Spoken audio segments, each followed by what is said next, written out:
Greetings, everyone. Welcome to Anime Octopus. Today's fanfic topic is: what if Naruko pretended to be weak? Part 3. Disclaimer: the content on this channel is for entertainment and discussion purposes only. I do not own any of the anime footage used in my videos. All rights and credits go to their respective creators and copyright holders. Let's begin. Uzukage's office. Honoka Okaakan. Honoka Uzumaki was momentarily startled, her concentration broken as she sat behind the newly installed mahogany desk in her freshly constructed office. Her red hair framed her face as she noticed a rapidly approaching white blur. What in the world?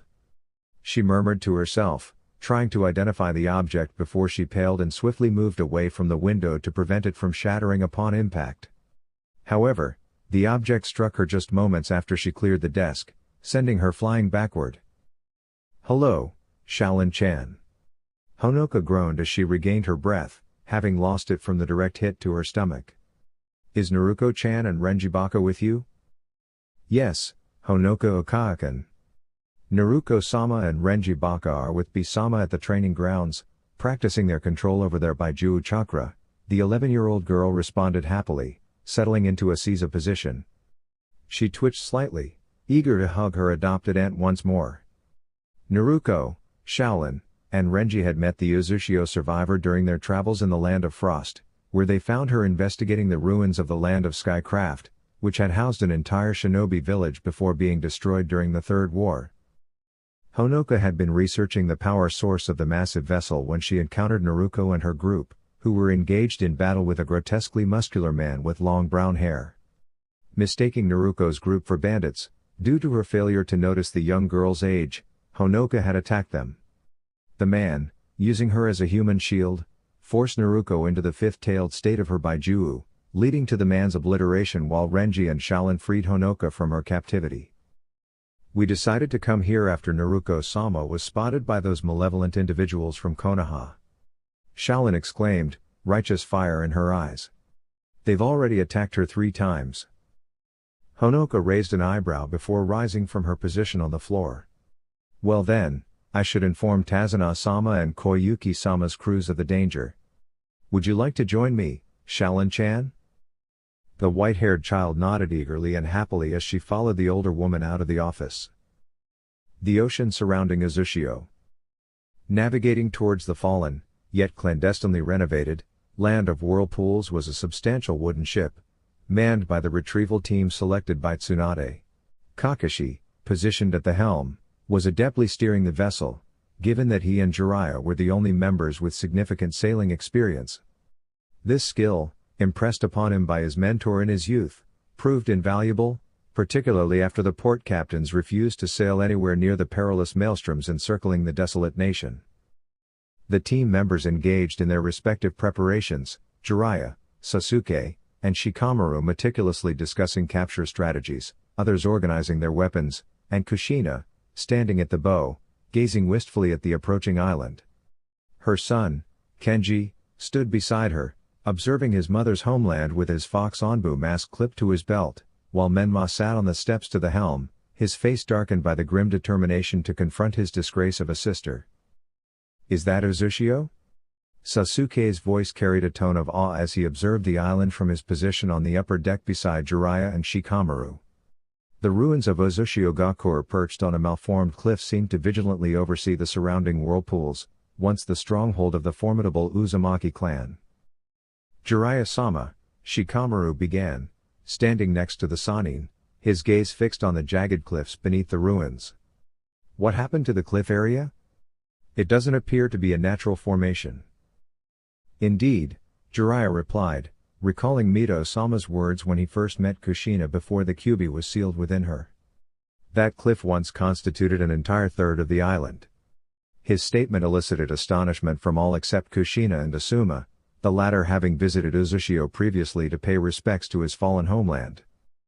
"A third of the island?" Kurenai exclaimed, her expression reflecting disbelief as she regarded the veteran shinobi. The current size of the island contrasted sharply with the notion of its former vastness. "Yes," Jiraiya affirmed, Turning back to the map of the island. The land of whirlpools was considerably larger and was the only nation besides Konoha to produce a kami no shinobi, though it had only one before being devastated by Iwa, Kumo, and Kiri. Hakuma no Tosan, Kushina addressed her late husband's mentor, receiving a nod from the older man, while the others exchanged puzzled glances. Kushina's uncle, Hakuma Uzumaki, was the only shinobi from another nation to ever be named a god of shinobi, and he was able to stand with the monsters like Madara and Hashirama on even grounds.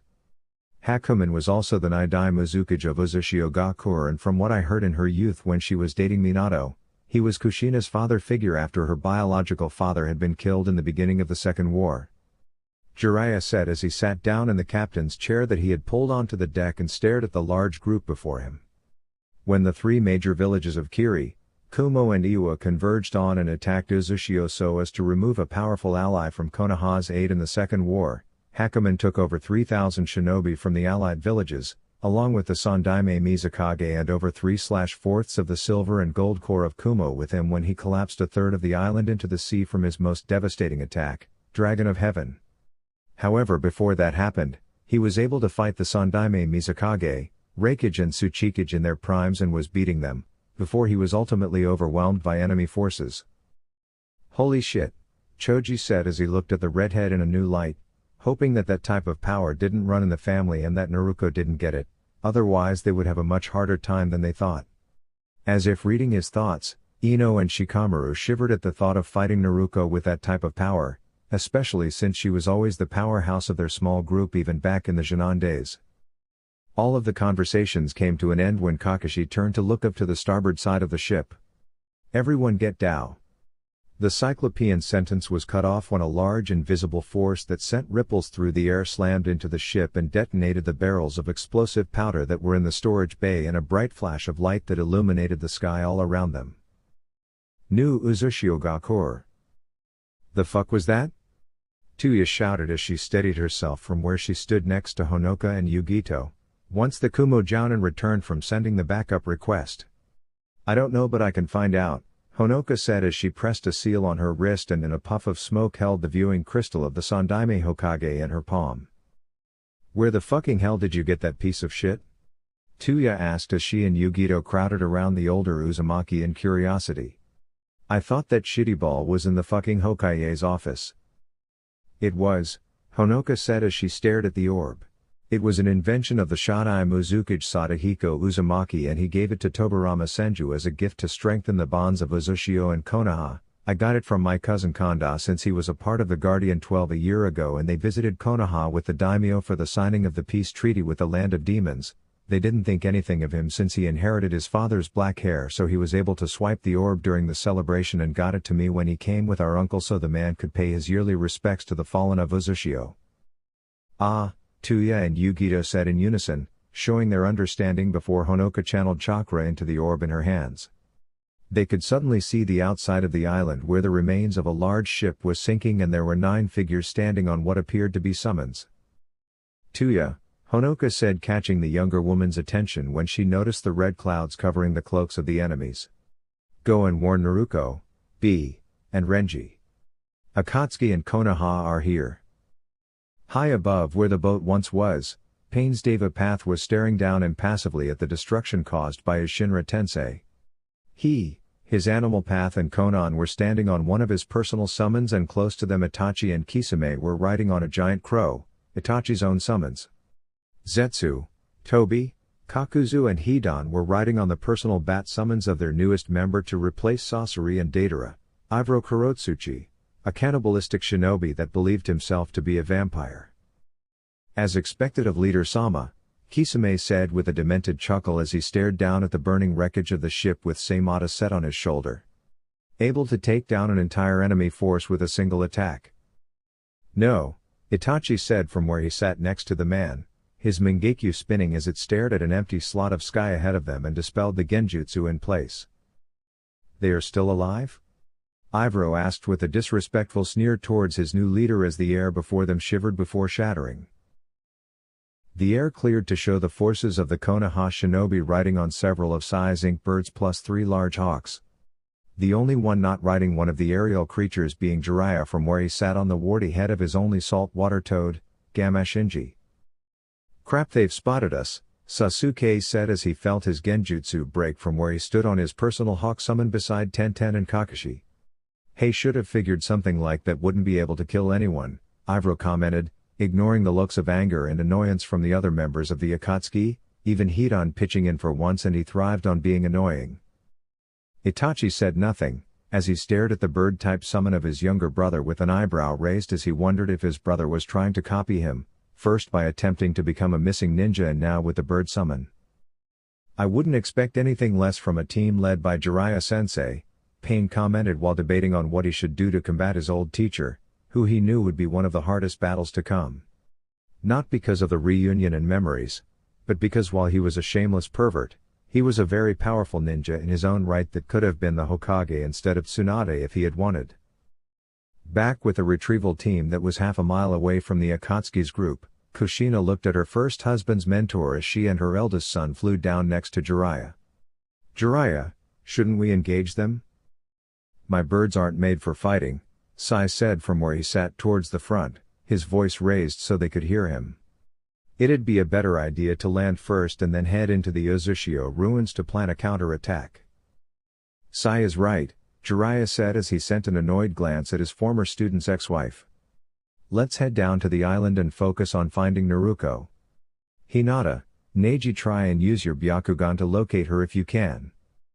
"Yes, sir." Menma muttered darkly as he stared straight ahead at the island, feeling even more hatred for his sister now that he knew she was on his family's ancestral homeland, thinking that she was disgracing all of the fallen there with her presence. Forcing his ink birds to speed up in conjunction with Jiraiya and Sasuke's summons, the leaf shinobi quickly arrived on the island and made their way into the forest surrounding the southern side of the island. While Jiraiya threw down some slips of paper that had barrier seals on them behind them to slow down the Akatsuki, all the while wondering why he saw his old student Yahiko standing on a strange bird. Training ground with Naruko, B and Renji. "Yo, that was a good hit for a kiddo," B stated as he was pushed back by a strike from Renji, who was currently donning 3 tails of the Baijuu chakra Orochimaru had sealed inside him. "Shut it, you rapping lunatic!" Renji shouted when he was tossed back by the 4-tail-wielding Kumo ninja. Naruko just chuckled from where she sat on the sidelines while drinking from her canteen, having fought the powerhouse shinobi before she had to rest and heal her injuries. It was rare to see the lazy brunette lose his cool like he was, and she always had fun poking fun at him afterwards, unless of course it was one of his even rarer rampages when his Baijuu chakra was upset too much. Much to her joy, before she took a break, she had managed to form the 8th tail of Kurama's chakra and hold it for 2 minutes before she was overwhelmed and she was stopped by Killer B. Thus, after being ordered to sit out to recover, B had taken Renji and had been thrashing the brunette. "Naruko-chan, B-sama," Tuya shouted as she came running in, getting the heads of the 2 Jinchuriki and 1 pseudo-Jinchuriki to turn in her direction as she came to a halt to catch her breath. "What is it, Tuya?" Naruko asked as she stood from her sitting spot. "Konoha and Akatsuki have arrived," the redhead exclaimed as she finally stood up to look at the 3 of them, immediately getting the hardened gazes of the 3. The team of Konoha ninja arrived on the southern side of the island close to the old Uzushio ruins, and the Akatsuki is currently breaking down the barrier that a man with long, white hair set up. Naruko growled as she strapped her sword onto her hips at the mention of her supposed pervy sage of a mentor and finished straightening her armor. "What about the reinforcements from Kumo?" "Yugito sent the eagle 5 hours ago," Tuya said as she looked at her cousin with a determined light in her eyes. "We don't think they will get here in time to aid us, though Yugito did say that Daru was going to be leading the team." B nodded, showing his faith in the Raikage's right-hand man. "Well then, you fools," the giant of a man said as he started walking towards the secret tunnel Naruko had shown them that led to the ruins of Uzushio-gakur. "Time's a-wasting, let's go kick us some leaf pansy ass." The blonde and brunette nodded while Naruko turned to Tuya before joining B in the tunnel. "Tuya, go inform Yugito and Shaolin to meet us in the ruins. There is going to be a large fight that we have to make sure doesn't come near New Uzushio." The redhead nodded and disappeared in a sunshine.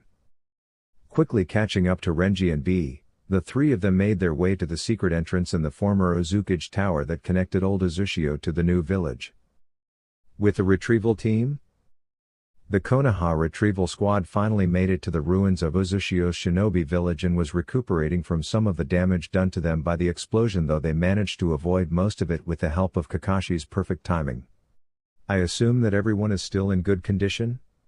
Kakashi asked as he looked over everyone that had been assigned to the team. No one had any serious injuries due to their quick escape.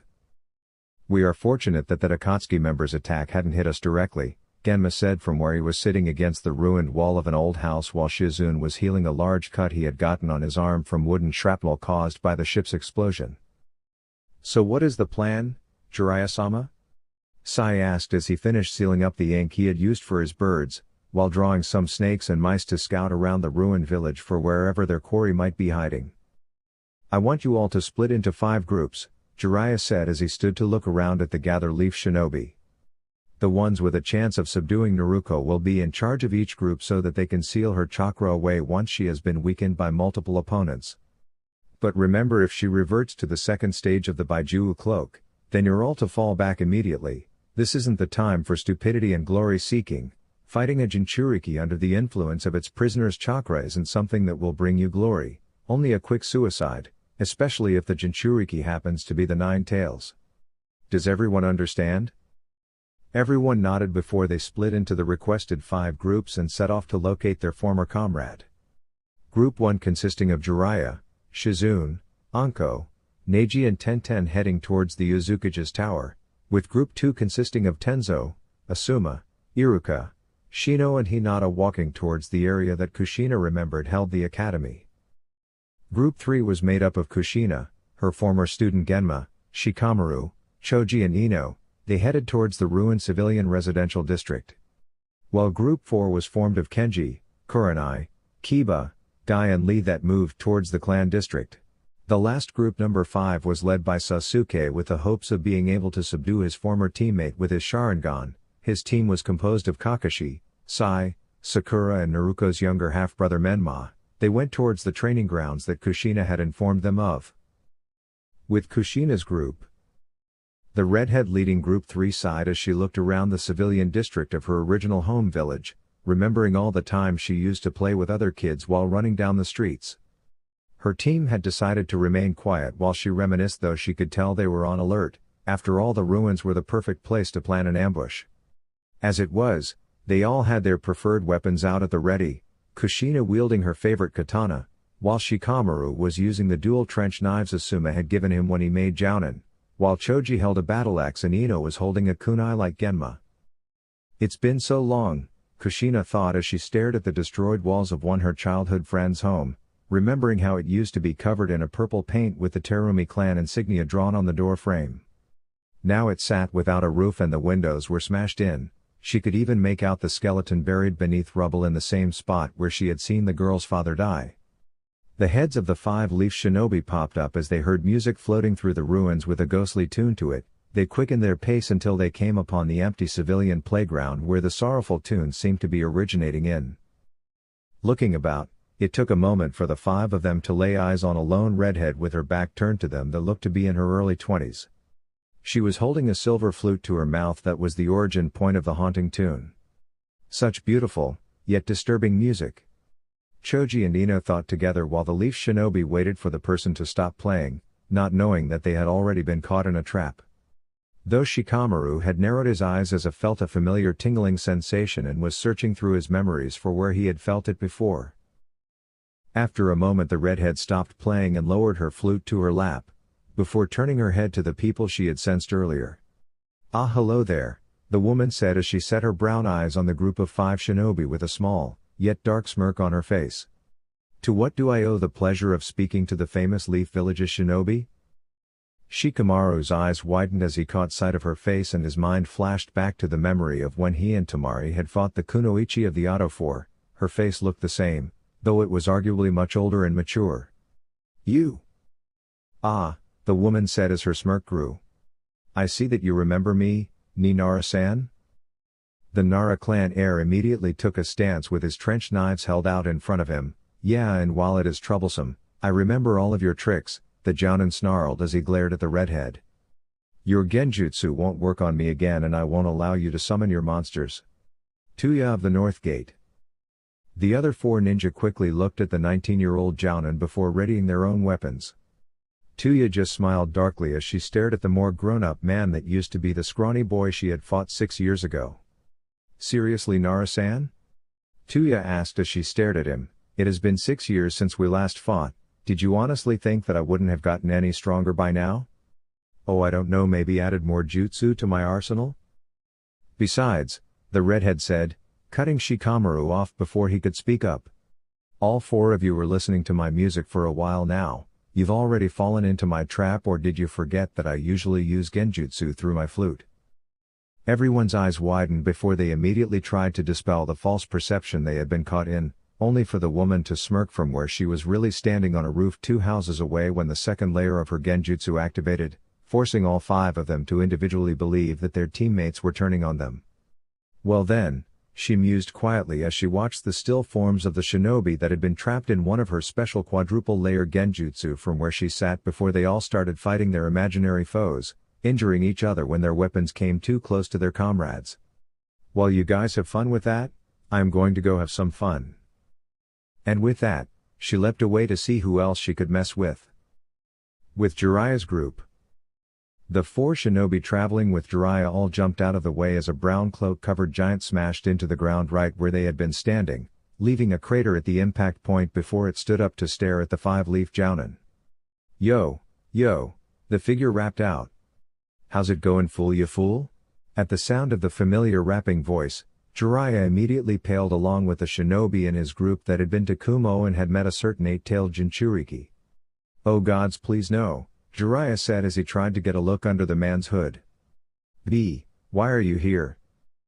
They all watched as a muscular, dark-skinned arm came up and pulled the cloak from his body. Yo, if it ain't the spanking pervy Seiji. The Jinchuriki of the Hachibi called out as Neji and Tenten became awestruck via his overpowering presence. While I like Yoichi love, can't letcha mess with my little lady Miss 9. Jiraiya paled even further at the mention that the massive powerhouse in front of him was teamed up with the person they were trying to bring home. Then he hardened his features and stared at the 47-year-old man before him. I won't allow you to stop me from bringing my goddaughter back to Konoha B, even if I have to go through you. Sounds good, fool. B smirked as he took his octopus sword stance, confusing Neji and Tenten about the dynamics of his style. Let's have some fun. The Jinchuriki of the Hachibi advanced with an unconventional kenjutsu style. Jiraiya growled, forming a Rasengan in his hand before charging forward. Anko swiftly followed, unleashing snakes at the dark-skinned man, while Shizune launched poison-coated Senbon. Neji attempted to close in and strike the man's pressure points, though the constantly spinning blades thwarted his efforts.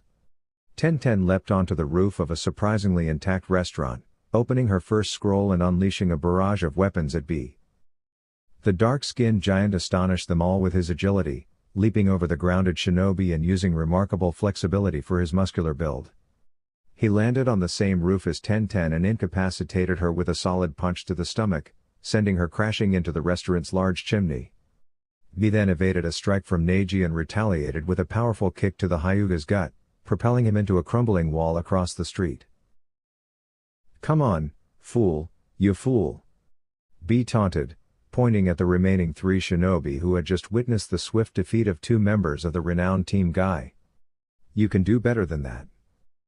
Jiraiya startled B by emerging from his shadow, as the Jiraiya on the ground dissolved into a clump of mud. Rasengan!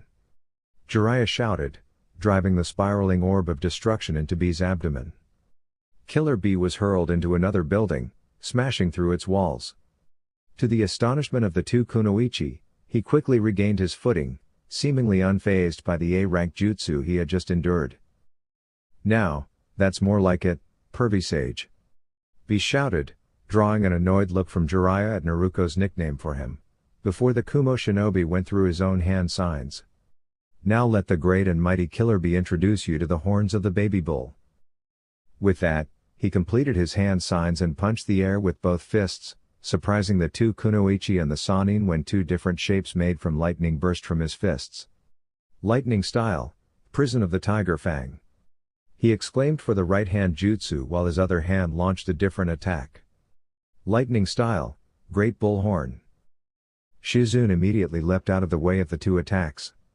However, Anko was slightly slower and, while she managed to avoid the large blast of lightning that comprised the bullhorn, she was immediately caught by the tiger fang and slammed into a wall where the snake mistress fell unconscious, held upright by the two fangs piercing the wall on either side of her. Damn, Jiraiya muttered as Shizune landed next to him. He has already taken out 3 of our fighters, and we haven't even encountered Naruko yet. Shizune nodded, taking in the sight of the man who had yet to break a sweat while fighting them. It terrified her that he was able to defeat 3 Jounin and not appear winded in the slightest. Though she supposed this was the way of the Jinchuriki, they were proclaimed army slayers for a reason, after all. Aside from that, she was slightly put off by his constant rapping. If it weren't for that, she would have taken him much more seriously from the beginning. We can still defeat him. If you can get a seal on him, do you think you can subdue him? Shizune asked as she looked over at her mentor's former teammate. Yes, Jiraiya replied, turning slightly to face her. Except I only have one immediate high-powered Baijuu dampening seal since I only expected to fight Naruko in terms of Jinchuriki. I wasn't expecting her to be friends with Killer Bee. Shizune nodded at his words, noticing Neji and Tenten stirring early from their unconsciousness. If we buy you enough time, do you think you can make another one? Jiraiya nodded before looking at his teammate's student with a serious expression. It'll take me at least 8 minutes to complete. However, given that he is a Jinchuriki with full control, I highly doubt you 3 have that much time. Shizune nodded as she informed Neji and Tenten of the plan via Anbu sign language so Bee wouldn't catch wind of it, though he wasn't paying any attention while he wrote something in a little green book labeled Rhythms. We'll buy as much time as we can, just try to be slightly faster. Jiraiya nodded, pulling out his ink pots and brush, and setting to work while Shizune and the 2 other conscious Jounin engaged the rapping Hachibi Jinchuriki. This is going to be a long day. With Kenji's group. As Group 4 traversed the clan district road, Kiba and Akamaru's keen senses detected an unusual sound. Kiba turned to the others and inquired, "Does anyone else hear that?" Before anyone could respond, a bolt of lightning struck their previous position, forcing them to scatter. The Konoha shinobi narrowly avoided the attack, finding themselves on rocks, the ground, or atop nearby buildings. Unfortunately, Akamaru was unable to evade and bore the full brunt of the lightning, being violently hurled through a wall. Akamaru! Kiba screamed, watching his loyal companion suffer. A voice from above drew their attention to a man with brown hair, accompanied by a white-haired girl in samurai attire. "How troublesome," the man remarked. "I had hoped to incapacitate more of you with that strike." "You fiend!" Kiba bellowed, leaping toward the man who had harmed his partner, now brandishing clawed gloves with the intent to rip out his throat. "Kiba, no!" Kurenai called out, trying to prevent her former student from rushing into danger. As Kiba ascended, the white-haired girl swiftly drew her katana and vanished from the man's side, reappearing midair next to Kiba. With a single, sheath-covered strike to his skull, she rendered him unconscious, sending him crashing to the ground and leaving a human-shaped crater. "Kiba-kun!" Guy and Lee shouted in unison, springing forward to assist their fallen comrade. "Wait, stop!" Kenji exclaimed, as he and Kurenai moved to intercept them. "Apologies, but I cannot allow you 5 to proceed any further," declared the brown-haired man, tracing intricate patterns in the air with his fingers. "Foon, binding circle." The 2 youthful warriors found themselves ensnared as a glowing circle materialized mid-air, enveloping them and causing them to crash to the ground, with Guy pinned beneath. "Damn it!" Kurenai muttered, surveying the damage inflicted upon their once cohesive 6-person team. Only she and Kenji remained standing, while Guy and Lee, though conscious, were rendered immobile. "Who are you?" Kenji demanded, maintaining a defensive stance with his Anbu-issued tanto at the ready. "Ah," the man responded sheepishly, rubbing his head. "I got carried away. My name is Renji Sarugaki. And I am Shaolin Fan, the samurai girl announced with a curtsy, approaching them from where she had left the human dog. "Why did you attack us?" Kurenai inquired, stepping up beside Naruko's twin. Renji regarded her lazily. "HN. You remind me of Shikamaru. Another Shikamaru and Shikaku in the world is just too much."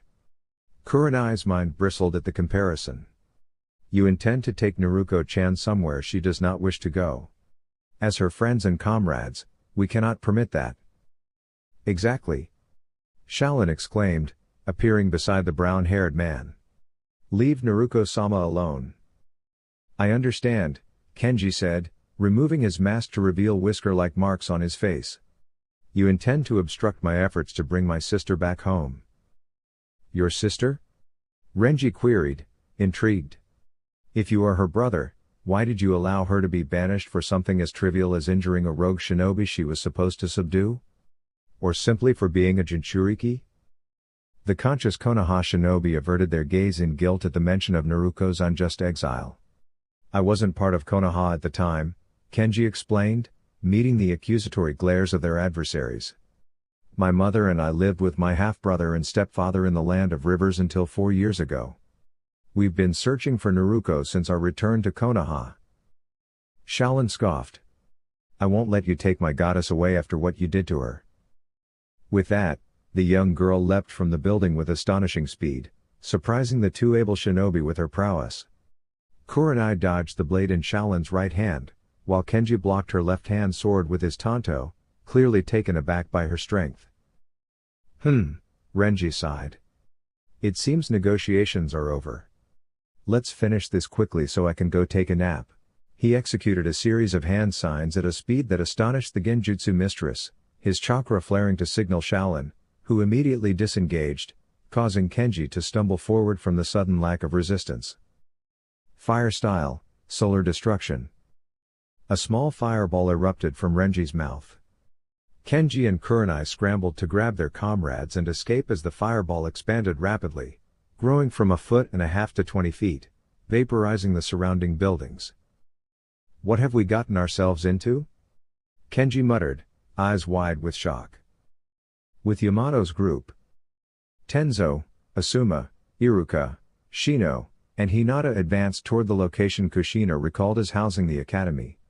Tenzo Yamato, the sole individual known to possess the Makuten Kekkei Genkai in contemporary times, sighed as he and his team exited the ruins of the academy building.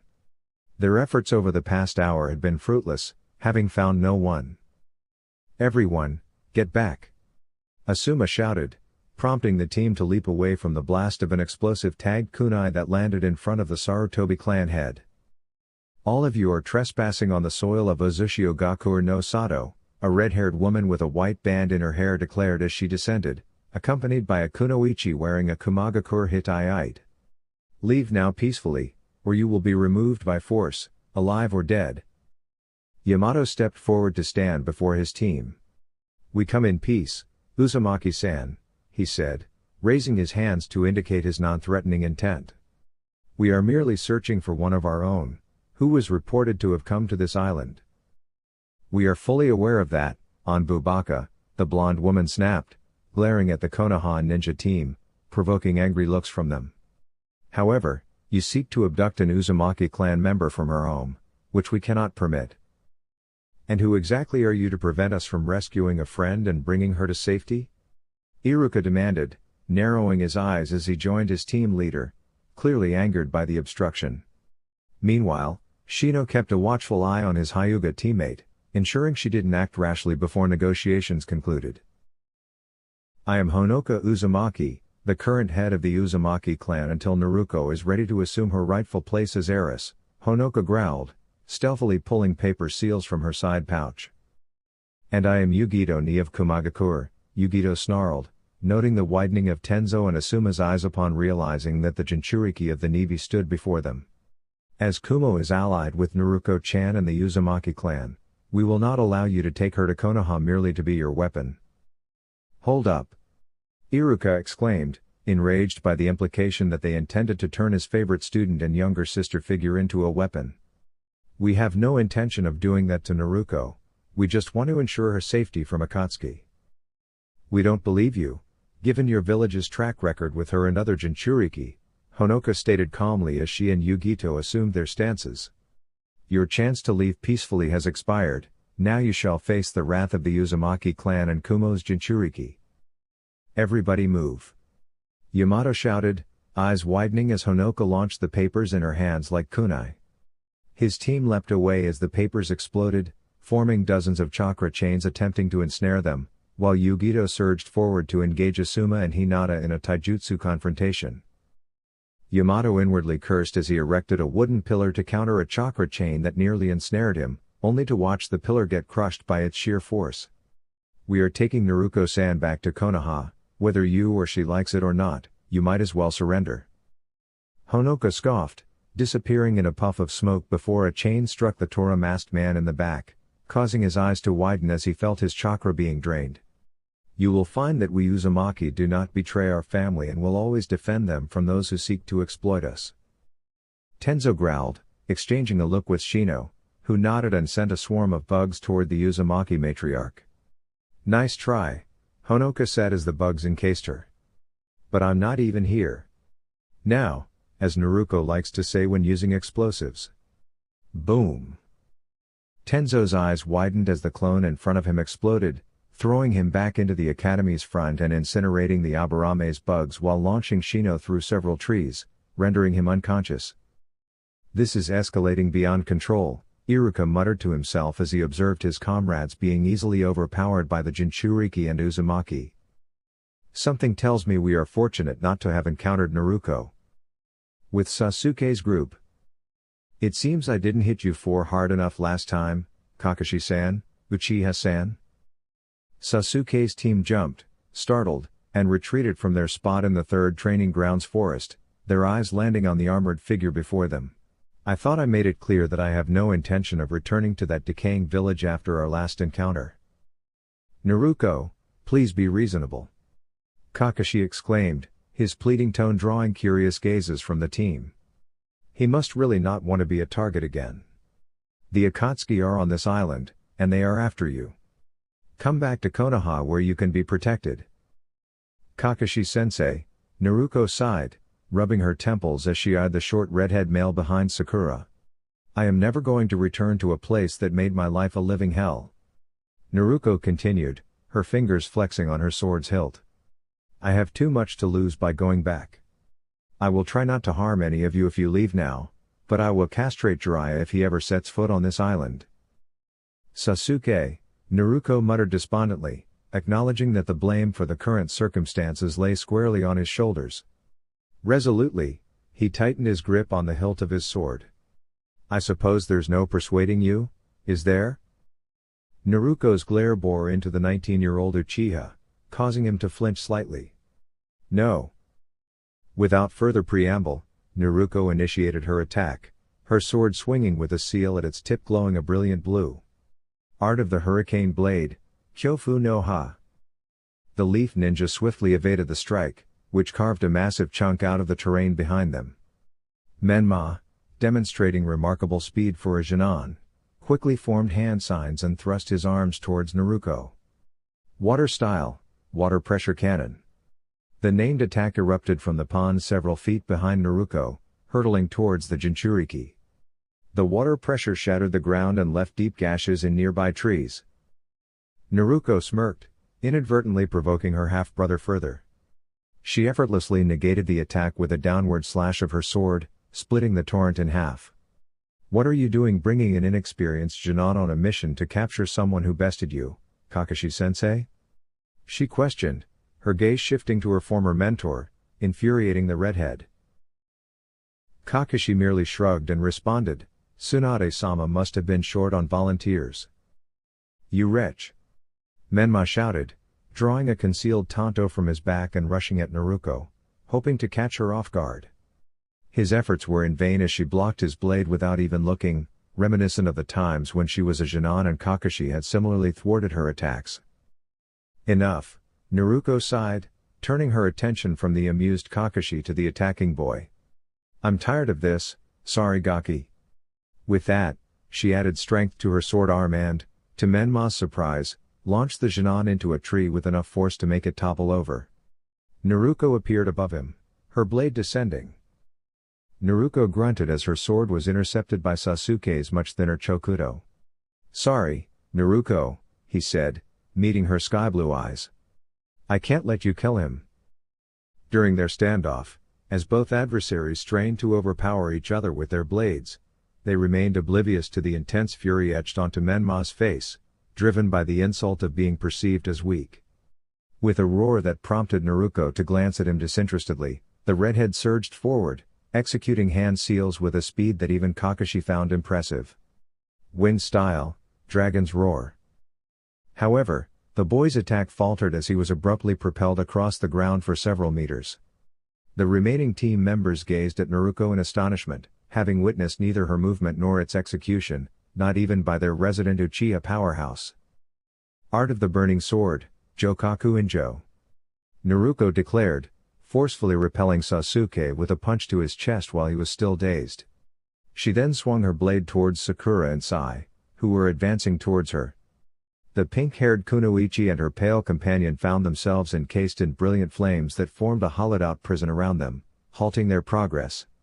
"Apologies, Dickless-san and Howler Monkey-san," Naruko remarked with a smirk, turning to face Sasuke and Kakashi, who were regrouping.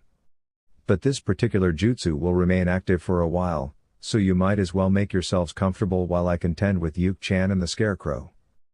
Sakura scowled, while Sai heeded the blonde's advice, sitting cross-legged and ensuring that the heat did not damage his ink bottles in case of an escape.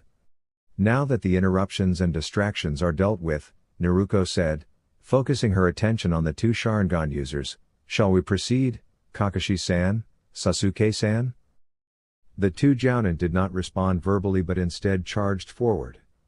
Sasuke brandished his chokudo, while Kakashi prepared two jutsu simultaneously with one-handed seals. "Fire style, Grand Fireball," Kakashi proclaimed, thrusting a large fireball through his mask towards their opponent, then completed the remaining seals. "Wind style, Great Breakthrough." The gale of wind intensified the fireball's size, propelling it towards Naruko and Sasuke. Observing the fireball from behind Naruko, Sasuke leapt out of the way, anticipating that his former comrade would absorb the brunt of the attack, though he knew it would not significantly harm her. Naruko, grinning, murmured under her breath as the fireball engulfed her. "Fun, fire absorption barrier." A seal on the back of her armor glowed, and the massive fireball was absorbed into the Uzumaki's armor. Turning to face the two men, Naruko addressed them with a confident grin. "Really now, Kakashi-sensei, you shouldn't be surprised. You should know better than anyone the mastery that the Uzumaki possess." Without hesitation, the two shinobi wielding Sharingan charged towards her, intent on preventing her from capitalizing on their surprise. However, they were met with an empty spot where she had been just moments before. "Gravity seal release," Naruko declared as she materialized behind the two Jounin, eliciting their shock. A large, purple sealing array illuminated on the surface of her pauldrons, vambraces, and greaves. Before they could mount any offense, Naruko vanished from view once more. Kakashi found himself embedded halfway into a tree, blood spattering from his mouth as he took in the sight of Naruko's furious expression. She disappeared again, and Sasuke was hurled through the air, skimming across the pond like a skipping stone. Sasuke, having come to a stop against a fractured tree, coughed up blood into his hand as he searched for Naruko. Once he spotted her, he began executing hand signs with remarkable speed, reminiscent of his brother's prowess. "Lightning style, electromagnetic murder," he declared, pressing his hands against the ground as electricity arced towards their target. Unexpectedly, Menma reappeared, sprinting towards the seemingly unaware Naruko. "Damn it," Sasuke muttered as he observed his former teammate effortlessly parry Naruko's blow before flipping him over her shoulder with ease. Similar to the technique Itachi had used on him. Menma was then slammed into the ground directly in the path of the lightning jutsu, while Naruko vanished once again. Sasuke was soon airborne, a powerful blow from Naruko's armored leg sending him crashing through the air. "Are you all right, Sasuke-kun?" Kakashi inquired from his position in the tree, as his student collided with its side. Sasuke's only response was a groan, his hand pressed against his clearly injured ribs. It appears she was holding back during our previous encounter, didn't she? Kakashi scoffed at the question. She's an Uzumaki, you know. Naturally, she was holding back. The Uzumaki clan was feared for their extraordinary chakra and legendary proficiency in Fuinjutsu. After freeing himself from his current position, Kakashi cast a glance at the disinterested Naruko before sighing and pushing up his headband to reveal his Sharingan, which was shifting into its Mangekyo form. It's time to get serious, isn't it, Naruko-chan? Kakashi said, locking eyes with her. Indeed, Naruko replied, drawing her blade from the ground where she had planted it after kicking Sasuke. She gestured to the incapacitated figures of his comrades. Though I'm curious to see what you can accomplish alone against me, even with your advanced ocular ability. Sasuke's eye twitched at the casual reference to his Kekkei Genkai, while Kakashi surveyed the restrained forms of Sakura and Sai, Menma's periodically twitching form from Sasuke's jutsu, and his own student, who appeared to have several broken bones. Kakashi mused, pulling 2 kunai from his pouch and assuming a battle stance. Let's find out, then. You may be formidable, but I didn't attain S-rank status by chance. With that, the silver-haired ninja vanished in a burst of speed. Naruko's eyes widened as she deflected his kunai with her sword, only for it to be wrenched from her grasp. She grunted as Kakashi's foot struck her stomach armor, sending her flying towards the pond, with Kakashi in close pursuit. What's going on? Naruko wondered. Was he also holding back? I suppose I underestimated him, after all, he is Gai-sensei's rival. Submit, Naruko, Kakashi urged, as Naruko narrowly avoided another strike while Sasuke began tending to Menma and his teammates. You're not the only one with weight seals. Lightning style, sticky bomb. Naruko's eyes widened as a sphere of lightning adhered to her armor after Kakashi completed a series of one-handed seals. Kakashi smirked and uttered, Kai. The bomb detonated, electrocuting her and propelling her backward through a tree, leaving her armor smoking. Water style, water dragon jutsu, Sasuke declared, summoning a formidable water dragon from the pond to breach the flame prison ensnaring his teammates. The dragon's impact liberated them, and Sasuke quickly refocused on Kakashi, who was observing the forest where he had dispatched his former pupil. Did you manage to capture her? I landed a few hits, but I doubt they were sufficient to incapacitate her for long, Kakashi replied, tensing along with Sai and Menma. Meanwhile, Sakura was tending to Sasuke's ribs as Naruko emerged from the forest, visibly irritated yet otherwise unharmed. That was an impressive attack, Kakashi-sensei, Naruko said, her icy gaze fixed on the 3-leaf shinobi before her. However, you'll need to significantly improve if you wish to pose a real challenge. Now that we are sufficiently warmed up, shall we elevate this encounter? Naruko proposed, activating the seal on her armor that had previously absorbed Kakashi's fireball. Fun, fire absorption seal, reversal. Fire expulsion seal. The shinobi's eyes widened as her armor was enveloped in an additional layer of fire. Naruko then sprinted forward, her fist ignited with concentrated flames. As she leapt into the air, preparing her assault, she shouted, Fire style, Fire God's Fist. The trio instinctively leapt backward to evade the attack, but were still thrown about as the fire from her fist expanded to cover a 30-meter radius. Naruko observed with a smirk as the leaf ninjas struggled with their burns and injuries. Let's see how you handle this next challenge, she taunted. Civilian district of Uzushio, 15 minutes after the battle commenced. Cease this at once. Kushina Uzumaki, the mother of the rogue Naruko Uzumaki, commanded as her fist struck the head of the frenzied Choji. Having finally broken free from the extensive genjutsu that had ensnared her group, she discovered that the redhead from earlier had disappeared, and her remaining teammates were battling each other with vacant expressions. Currently, Ino and Genma were incapacitated, the latter suffering from injuries sustained from an exploding ship and several senbon embedded in his neck, fortunately, none of which were life-threatening. Kushina was now working to stabilize her remaining teammates before they too were rendered unconscious. Shikamaru proved to be particularly difficult due to his strategic acumen remaining intact despite the genjutsu. He was targeting her from a distance with his shadows and explosive tags, while she contended with the berserk Choji. Catching Choji's enlarged fist in her hand, the S-class Kunoichi hurled him over her head towards his Nara teammate, leaping after the airborne, rotund man to stay out of Shikamaru's line of sight, prepared to incapacitate the young jounin. Kushina came to an abrupt halt as she found herself needing to block an attack from the revived Ino with the flat of her blade. Delivering a swift kick, she momentarily disabled the Yamanaka heiress again before spinning to evade one of Shikamaru's shadows aiming to impale her. Though her flak jacket bore a new gouge, the Uzumaki clan head of Konoha swiftly leapt to the top of a building with Ino in tow. Upon landing, she gently set the platinum blonde on the ground, placing her fingers on the girl's temple and channeling a pulse of chakra to keep her unconscious while purging the residual effects of the genjutsu from her system. "It's time to conclude this matter," Kushina declared, glaring down at the resuming Choji, who was getting back on his feet.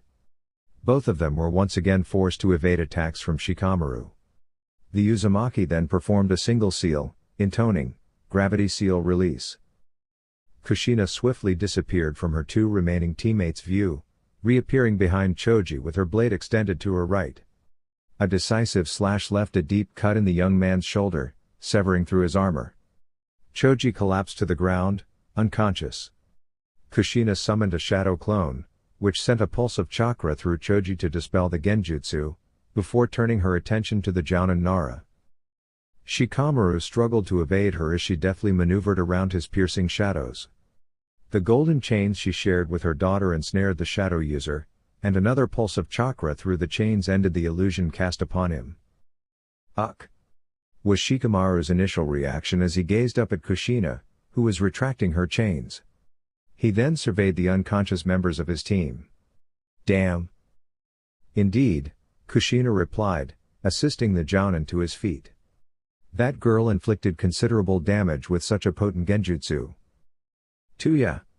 Shikamaru exclaimed, searching frantically for the red-haired antagonist responsible for their predicament.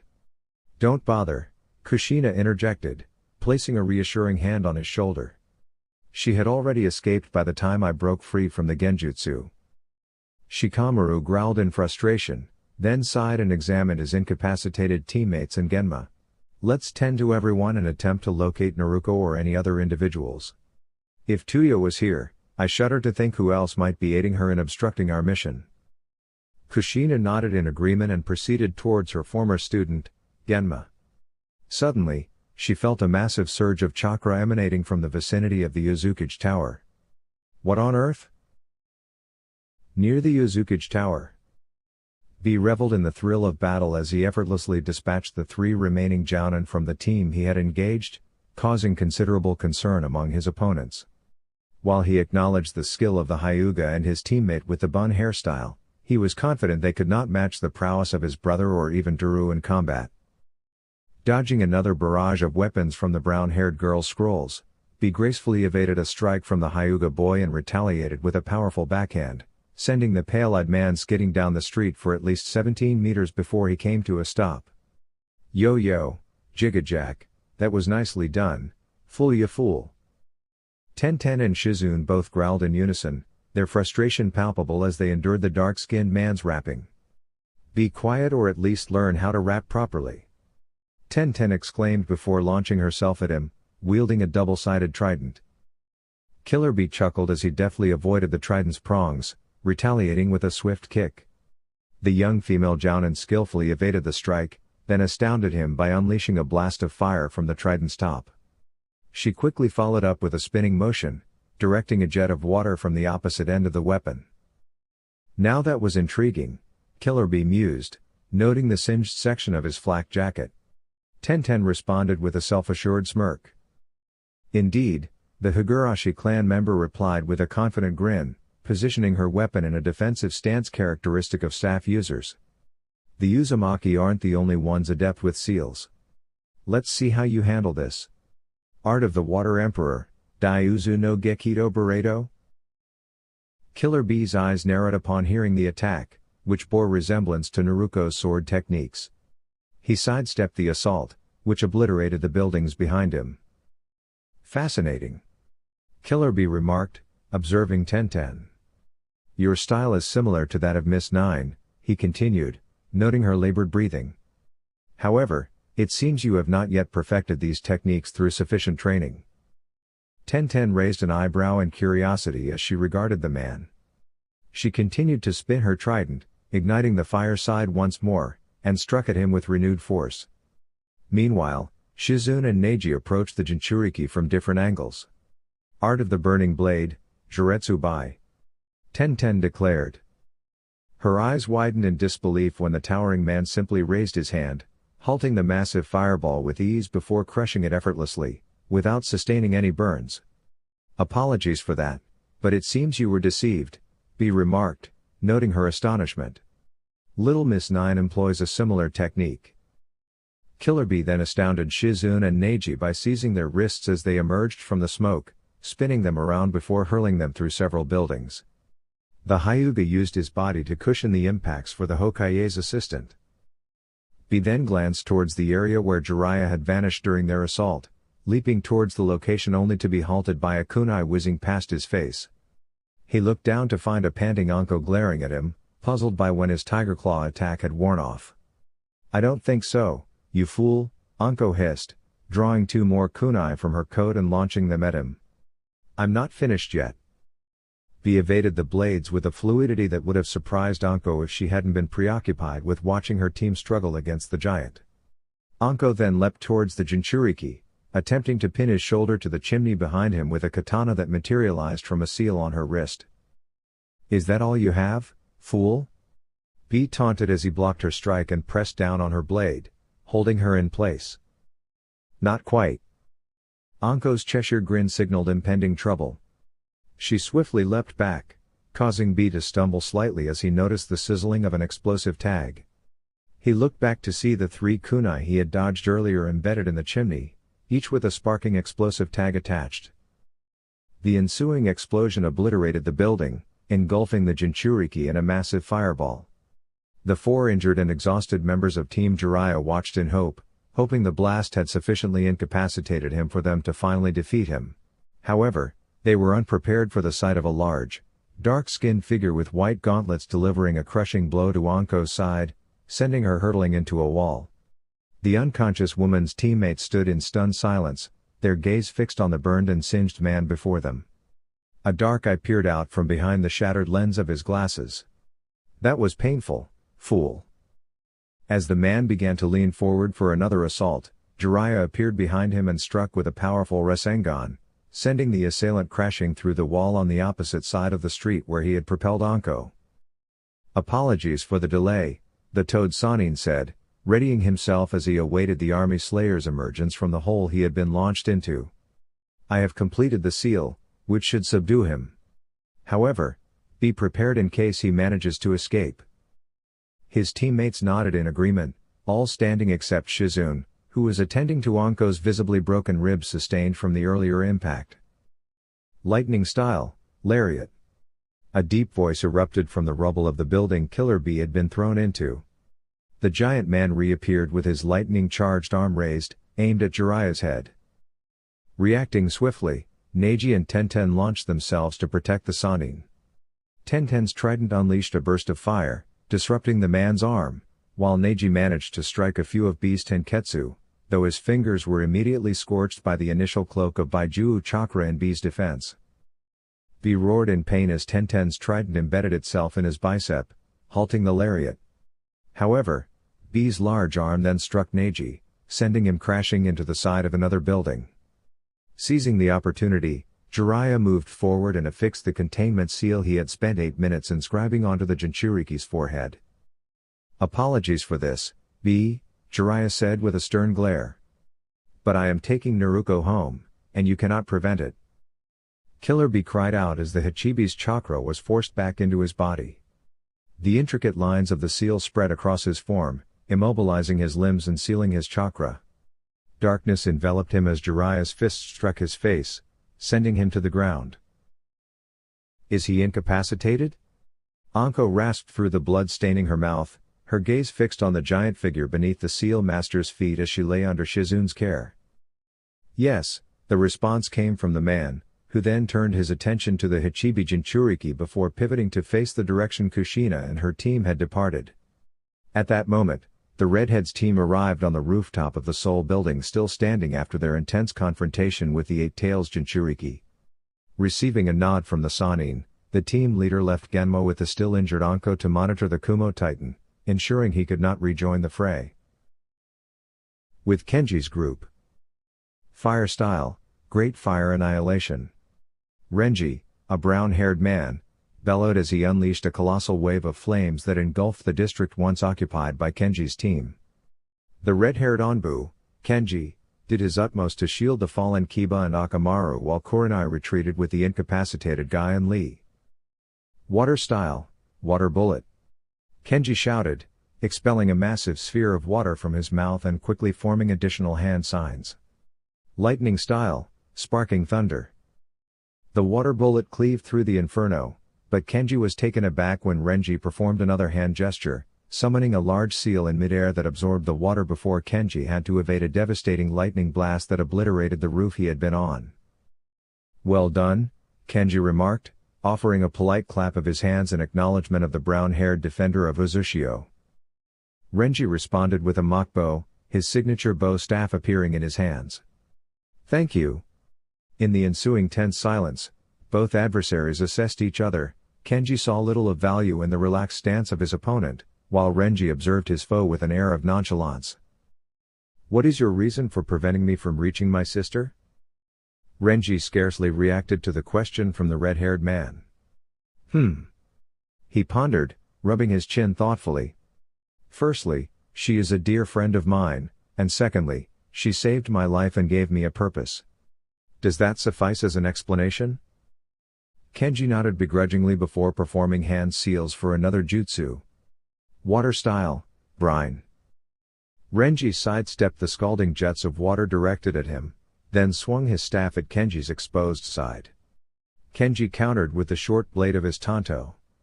"And you, what motivates you to reclaim Naruko-chan from a place that subjected her to such suffering?" "I seek to rectify the injustices inflicted upon her due to the ignorance of the villagers," the Uzumaki replied, deftly dodging another strike from Renji's staff.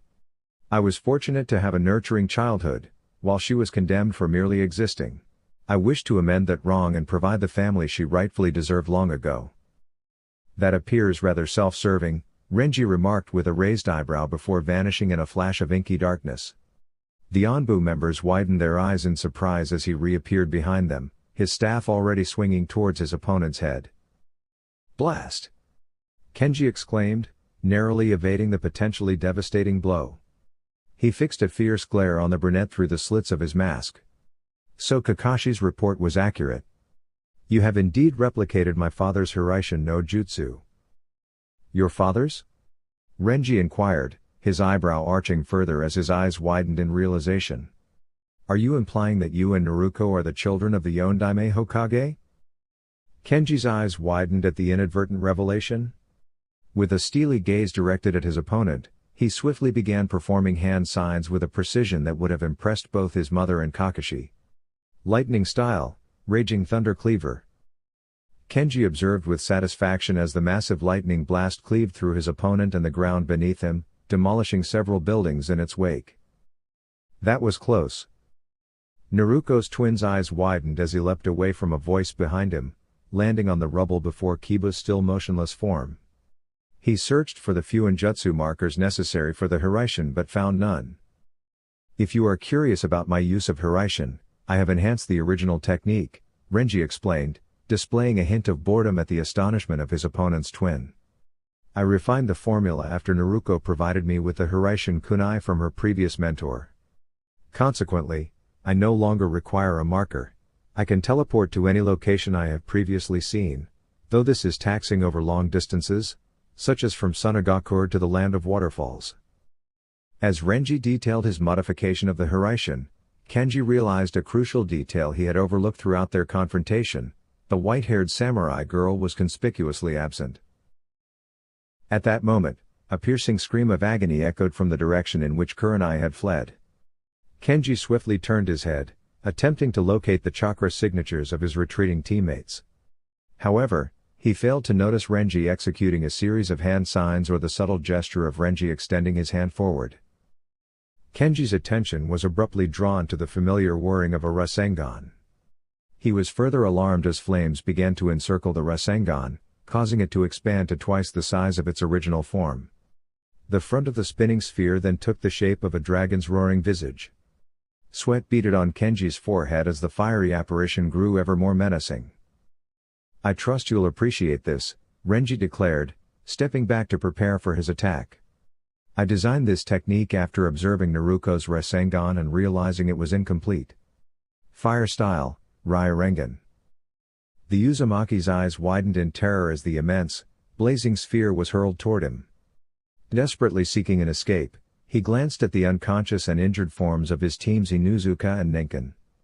Resolute, he leapt in front of them, absorbing the full force of the explosion. The blast obliterated the surrounding clan district, reducing numerous buildings and walls to cinders. As the flames dissipated, Renji advanced across the scorched street. He reached the site where he had last seen his adversary's brother, only to find a vast green dome encasing the Inuzuka and his Ninken partner.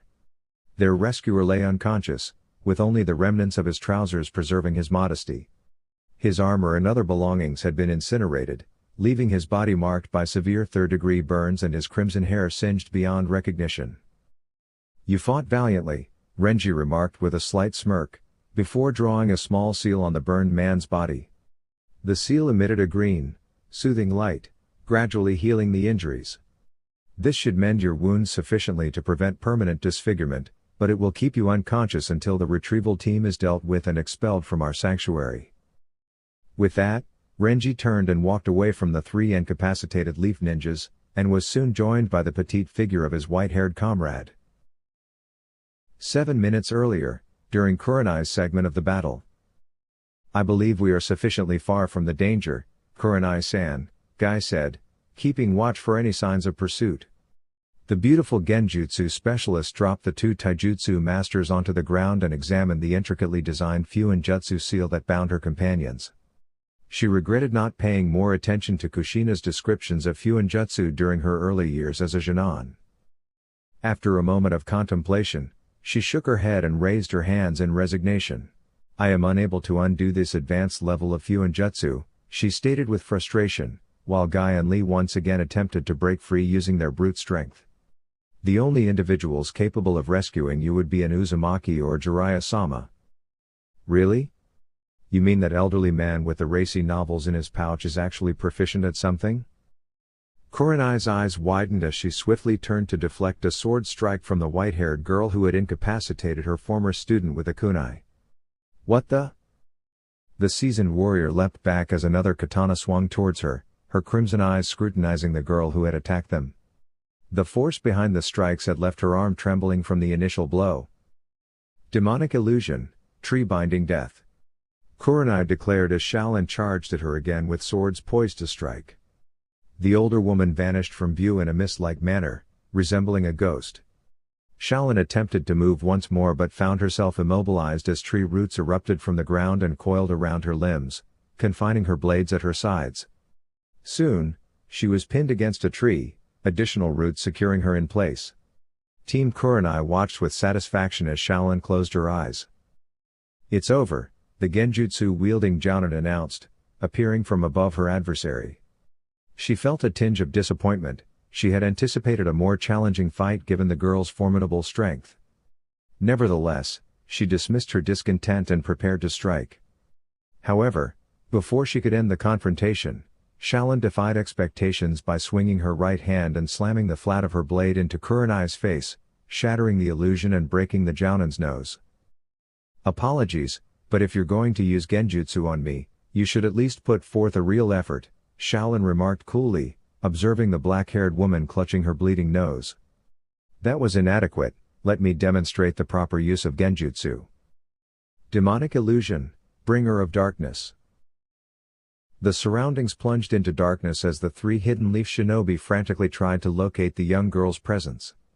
Kurenai was taken aback when her vision returned, revealing Shaolin directly in front of her mid-jump, wielding a katana in both hands and one in her mouth.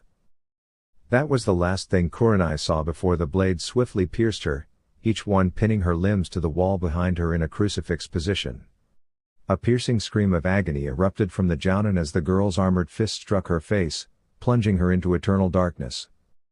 "You will not escape retribution," Lee declared vehemently, his eyes locked onto the red-clad adversary before him, having just witnessed the crucifixion of his teammate. "I shall see to it that you are held accountable for your actions." Shaolin, with a mere raised eyebrow, regarded Lee's impassioned declaration. Without a hint of concern, she elevated her remaining blade and struck the base of the hilt against his head. "Do you honestly believe that I care?" Transitioning swiftly, Shaolin advanced towards Guy and executed a similar strike, leaving Rock Lee unconscious. She then turned her attention back to Renji, who was contending with the red-haired team member. Leaping away to rejoin him and determine where further assistance might be needed, Shaolin left the crucified Kunoichi and her incapacitated teammates behind. Yamato's group. "Wood style, wooden dragon?" Tenzo called out, striving to subdue the Nibi Jinchuriki and shift the battle's momentum as he sensed multiple significant chakra signatures emerging around them. Yugito chuckled, evading Tenzo's technique with ease and bending fluidly to dodge a Jukken strike from Hinata. "Nice attempt, dear," the cat demon container said with a playful tone, while Honoka forcefully drove Asuma into the academy walls with her chakra chains. The bearded man's knives had long since been taken from him. "But you are far from the caliber of those I've trained with." "Water style, serial water blades," Hinata retorted, directing a series of water blades towards the older woman in an effort to eliminate another demon. "Hey, fire style, mouse hairball," Yugito responded, releasing several fiery, mouse-shaped projectiles that swarmed the Hyuga heiress. Hinata had to continually dodge as the animated flames targeted her chakra signature. Yugito deftly avoided yet another attempt by the wood user to ensnare her with a wooden cage. She extended her claws and slashed across his chest, cutting through his flak jacket, only to discover he was a wood clone. "Try again." "Fire style, Great Ash Cloud Devastation Technique." Asuma's voice rang out, followed by a vast cloud of ash descending upon the battlefield. The two women were caught off guard and had to leap away as the ash erupted into a massive fireball, engulfing the exterior of the academy.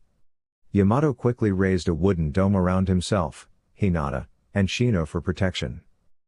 Iruka, unfortunately, could not evade the attack and was propelled through the academy's boundary wall, landing in the street where he succumbed to unconsciousness due to the severe burns and impact with the adjacent building's stone wall.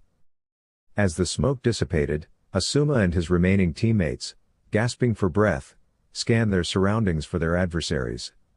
They discovered their opponents perched in the trees around the academy, their clothing and bodies marked by numerous burns. Hinoka's headband had been incinerated, leaving her hair cascading down her back, while Yugito's shirt had been mostly destroyed on the right side, exposing her flawless shoulder and upper chest. Her forearm bandages bore only minor burns. "Damn," Honoka remarked as she surveyed the scorched area. "That was a formidable attack." "Well, he wasn't in the Guardian 12 for nothing," Yugito responded with a hint of sarcasm, gesturing towards the bandana around Asuma's waist and receiving an approving nod from her teammate at the familiar emblem. Yugito then noted Abarame's still unconscious state as his teammates emerged from beneath a shifting wooden dome. "It seems we still have 3 opponents left to confront. Do you think you could defeat them in your Baijuu state?" Honoka inquired. "Certainly," Yugito replied, indicating the perspiring Tenzo. "I could dispatch them relatively swiftly if you can ensure Mr. Wooduser doesn't interfere." "Very well," Honoka declared, drawing the opponent's attention. She swiftly advanced, retrieving several seals from her pouch and directing them at Yamato, while Yugito prepared to harness Nibi's chakra. "Blast it!" Yamato exclaimed as he sensed the emergence of Yugito's Baijuu chakra. He would have moved to contain the immediate threat posed by a Baijuu-enhanced Jinchuriki, but he was forced to retreat due to the multiple explosions resulting from the Uzumaki seals making contact with the ground. "Water style, underwater spike trap." Hinata emitted a piercing cry as the entire battlefield became engulfed in a multitude of water spikes erupting from the parched grass and leaves. One spike impaled her right hip, while another pierced her left shoulder, rendering her arm incapacitated. Tenzo was compelled to keep moving to avoid the relentless assault, while Asuma sought refuge on a large ledge of the academy building. However, he too found himself occupied as Yugito attacked him using the first tail of her Baijuu state. "Tenzo-san, I could use some assistance here," Asuma called out as he defended against the razor-sharp, demon chakra-infused claws of his opponent with his retrieved trench knives. "Unfortunately, he cannot assist you," Yugito retorted with a smirk, her claws slicing through the fabric of Tenzo's trousers. "Honoka-chan is preoccupying him for me. Now, should I incapacitate you with chakra-enhanced claws or perhaps a fireball aimed at a more sensitive area?" Asuma's expression turned pale at the thought of his future progeny being jeopardized. He swiftly moved further from the seemingly deranged Jinchuriki and began performing a series of hand signs. Wind style, wind bullet. Yugito deftly backflipped over the compressed ball of wind and evaded an attack from the remaining arm of the Hyuga team member. Her claws inflicted a deep wound on Hinata's right arm, causing the heiress to scream in agony as the demonic chakra seared through her veins. Asuma watched helplessly as Yugito delivered a forceful kick to his student's head, propelling her through the side of the academy building and rendering her unconscious. "Are you ready to have some fun now, Guardian-san?" The needy Jinchuriki taunted with a sly grin directed at the bearded man. In response, he growled and charged at her, blades at the ready, determined to bring her down. Yamato grimaced as he observed the ease with which the Jinchuriki neutralized Hinata while he was engaged in combat with the persistent Uzumaki. The latter's interference obstructed his efforts to return the Kyuubi to Konoha, where it rightfully belonged under the control of the shinobi capable of managing it. "Enough of this," the wood-style user declared, executing a series of hand seals after narrowly evading the golden chains, pondering the number of seals the woman might possess. Wood-style, Venus flytrap. As Honoka deftly evaded the snapping jaws of the enormous plant brought to life by Yamato's technique, the Anbu captain continued his rapid hand seals. Earth-style, fist rock technique. The Uzumaki leader observed as stones rose from the ground, enveloping Yamato's fist. With a swift leap and additional hand seals, Yamato descended toward her, slamming his unprotected palm into the rock-covered fist. Earth-style, added weight rock technique. Sensing the imminent threat from the accelerating descent of the brown-haired man, Honoka quickly executed her own hand seals. The massive plant ceased its assault as its chakra source was depleted. She extended her hands and declared, "Water-style, needle prison of the Sea King." Yamato's eyes widened in astonishment as water needles materialized around him. Attempting to slow his descent, he watched in alarm as Honoka combined her elemental chakra. Water/wind combination, ice-style, frozen wasteland. The area was abruptly enshrouded in a thick layer of ice. Yamato, struck by a sharp ice spike piercing through his side, cried out in agony.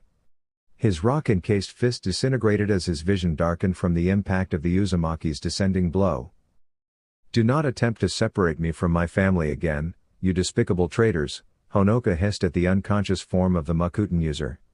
She then turned her attention back to the academy, just in time to witness a large blue fireball illuminating the area and engulfing the perimeter where Yugito continued to battle Asuma, the son of the Sandaime Hokage. Asuma proved to be a more formidable opponent than anticipated. Upon reflection, Honoka realized that Asuma is the son of one of the revered shinobi no kami, which explained his selection as one of the 12 shinobi tasked with protecting the fire daimyo. Rushing forward, the head of the Uzumaki clan astonished the Sarutobi by appearing behind him as he evaded another attack from the massive two-tailed demon cat. She swiftly applied a seal to the back of his neck, causing his eyes to roll back before he collapsed, his knives scattering on the ground.